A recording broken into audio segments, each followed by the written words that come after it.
10. Kenalin, aku Rafina Melajani dengan NIM 103032400133. Aku Sarah Nurakila Tanjung dengan NIM 103032430026. Aku Lutfi Katorok dengan NIM 103032400017. Jadi hari ini kita mau bahas tentang PKM. PKMP atau Program Kreativitas Mahasiswa Penelitian merupakan program penelitian yang bertujuan untuk membantu mahasiswa dalam menjawab masalah keilmuan. PKMP memiliki beberapa tujuan, diantaranya ada meningkatkan kemampuan dan menumbuhkan minat mahasiswa dalam meneliti, membantu mahasiswa memahami metode dan analisis data, serta menghasilkan penelitian yang berkualitas dan dapat dipublikasikan di jurnal ilmiah. Contoh judul dari PKMP yaitu biji pepaya guna membantu membunuh cacing, parasit, dan amoeba. Dan judul kedua ialah logam indium pada pembuatan layar LCD. Apa itu PKMK? PKMK merupakan program kreativitas mahasiswa dalam menciptakan aktivitas usaha. Tim mahasiswa harus melakukan analisis adanya kebutuhan dan peluang pasar. Untuk selanjutnya membuat kreativitas atau komoditas usaha dalam rangka menyediakan kebutuhan pasar tersebut. Contoh judulnya adalah bubur kelor sebagai diet alternatif bagi penderita diabetes. Selanjutnya, apa itu PKMM? PKMM merupakan program bantuan ilmu pengetahuan, teknologi, dan seni dalam upaya peningkatan kinerja, membangun keterampilan usaha, penataan, dan perbaikan lingkungan, penguatan kelembagaan masyarakat, dan sebagainya. Contoh judulnya adalah perancangan aset konten digital untuk kegiatan promosi agrowisata di daerah Lembang. PKMT atau Program Kreativitas Mahasiswa Teknologi merupakan program yang memberikan bantuan teknologi dan manajemen kepada industri kecil atau mikro. Program ini bertujuan untuk meningkatkan mutu mahasiswa agar dapat menjadi anggota masyarakat yang mampu menerapkan, mengembangkan, dan menyebarluaskan ilmu pengetahuan dan teknologi. Contoh judul dari PKMT yakni pertama adalah pemantauan lalu lintas real-time di Bojongsoang berbasis Internet of Things, dan judul kedua ialah pemanfaatan minyak alpukat sebagai minyak mawar.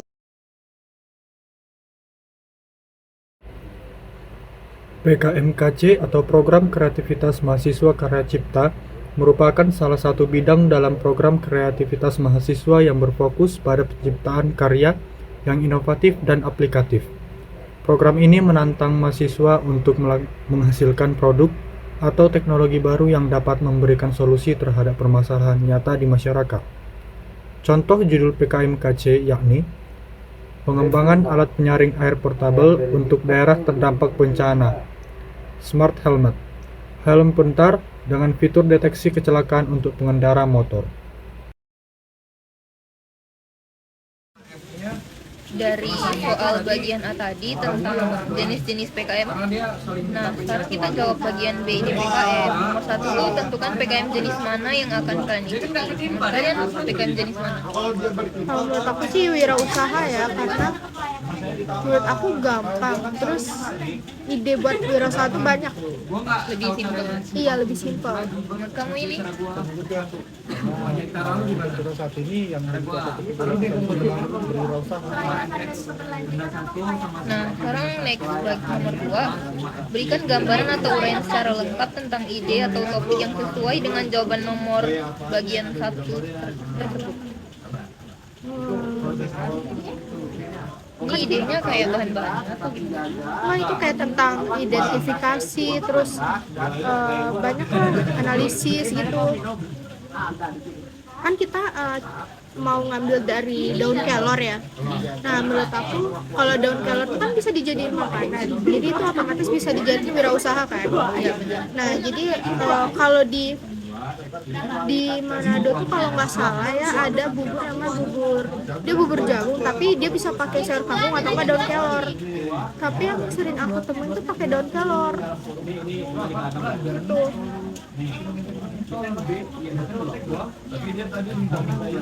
Terus kan nggak kalau buat kekurangan sama kelebihannya kan nggak semua orang suka bubur daun kelor ya, karena kan kadang yang kita lihat di Google ya emang kadang penampilannya kurang menarik looksnya, jadi mungkin beberapa orang nggak terlalu suka sama bubur daun kelor. Tapi cara ngatesin itu sih gampang sih menurut aku ya, kita tinggal Tanya ke pasarnya dulu deh. iya, Kayak terus pendapat dia. pendapatnya kita survei dulu, terus kita cari harga pasar yang pas, terus kita buatlah looksnya jadi oke gitu makanan itu, terus kita promosiin juga, jadi biar orang-orang tuh tertarik, apalagi kan manfaatnya banyak ya, salah satunya kayak itu bisa buat mengatasi diabetes, sama buat diet alternatif tuh, karena kan nggak semua orang diet tuh mau yang ribet, terus kadang juga kalau dia tuh males ya, jadi males makan, terus dan carinya yang gampang aja, terus yang simple lah pokoknya.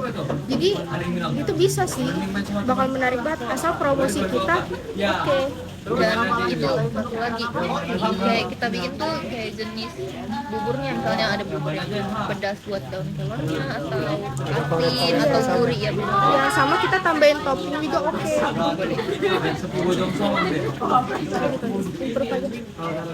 Berarti sekarang yang bagian 3 ya. Seandainya ide PKM tersebut berhasil dilaksanakan, jelaskan apa output dan atau hasil dari ide PKM tersebut dan apa manfaatnya. Hasil dari penjualan daun kelor dapat keuntungan gak sih? Iya, karena kan dari kitanya juga untung. Misal promosi kita, contohnya misal promosi kita menarik nih, apalagi kalau kita post di media sosial yang menarik itu, pasti orang kan bakal kepo dan penasaran apa sih bubur daun kelor itu.